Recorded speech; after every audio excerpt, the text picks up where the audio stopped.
As promised, we're going to get into these yeast dinner rolls. Let's go. First, we're going to start by mixing a half a cup of warm water, 1 cup of warm whole milk, and a 1/4 cup of sugar. To that, we're going to add 3 teaspoons of active dry yeast and mix really well. You're going to allow this yeast to bloom for 15 to 20 minutes. In a large bowl, you're going to add 4 cups of AP flour and 1.5 teaspoons of salt. You're going to mix together really well. Put a canyon in the center of your flour mixture. To that canyon, you're going to add 1 egg, 1/4 cup of melted unsalted butter, and your bloomed yeast mixture. Your bloomed yeast should look like the last bowl I poured into the flour. After you've created your dough ball in the bowl, you're going to pour that out on a clean floured surface. You're going to knead that dough for 5 to 10 minutes. When you're kneading by your hand, you're not going to over knead it, so push towards 10 minutes. You want to get this really taut, where if you poke a hole in the center of it, it bounces back. This is the kind of the method I use for kneading flour.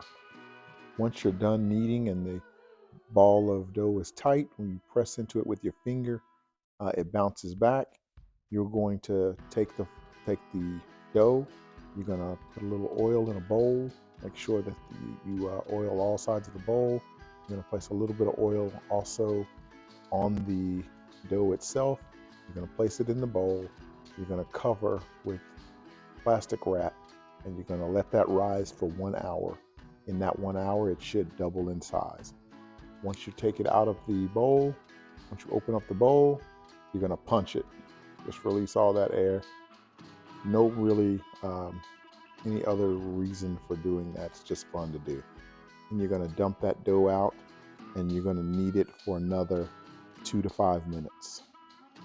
Once you're done kneading for the second time, you're going to get out your cutter, and you're going to cut this into 16 even rolls. You're going to do this by just cutting each piece into halves.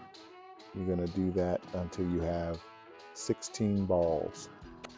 Once you have the balls, you're going to roll it in on itself until it's tight, and then you're going to turn it over and make it pretty.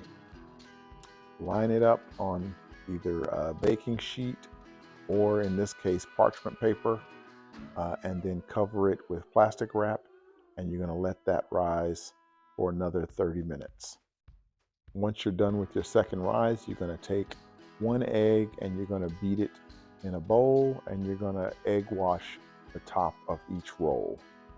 Once you've got your rolls egg washed, you want to add a little razzle dazzle, sprinkle a little bit of kosher salt over them, and then feel free to add a little parsley like I did. Once you're finished making them all cute, you're going to bake them in a 375-degree oven for 25 to 30 minutes until the tops are brown and shiny. Once it's time to take them out, they should look a little bit like this. Let me know what you think. Enjoy.